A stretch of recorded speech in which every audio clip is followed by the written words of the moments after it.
Hello. Hi, friends.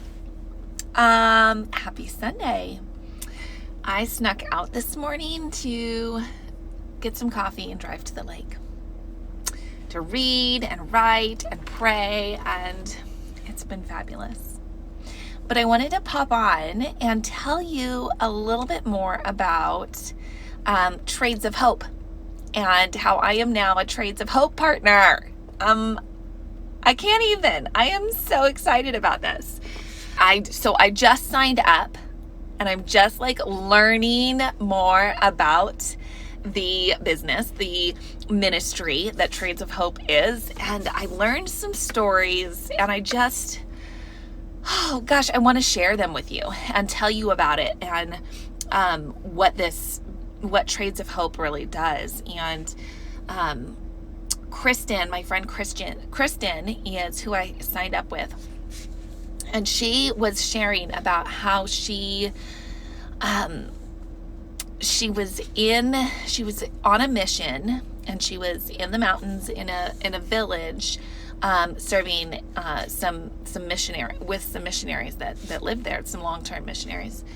And she was falling in love with these families and these kids that were in this village, and some of the girls that she had just fallen in love with. And then she learned about, because how poverty stricken, how hard it was for a lot of these people to actually just even feed their families. There would be pimps that came in from the big city once a year and talk to families with girls and sit at a sit at their meal table and have a discussion with these parents and offer a year's worth of wages if they could take their daughter for a year and then bring her back. And in doing so, they would be able to feed the rest of their children. And so this is something that happened often in these villages. And so my friend Kristen asked the missionaries what they were doing about it and how they were handling it. And they said that they would talk to the dads and try and share how that's wrong. And it broke her heart, because here these parents are trying to keep their kids alive and feed them, and they're faced with this decision, of having to keep their babies alive and offering their child up for a year to be pimped out. It's just appalling, and it's really an economic problem. And so it just put a fire under Kristen, and she started doing a lot of research on how to help. And really, Trades of Hope was a great answer, because it creates employment and more opportunity for families to to earn a living and not even be faced with having to consider such a thing as pimping out their daughter to keep their babies, her siblings alive.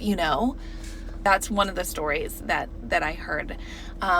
She also shared about how one of the head gals in the pottery department, I think she said it was in Guatemala,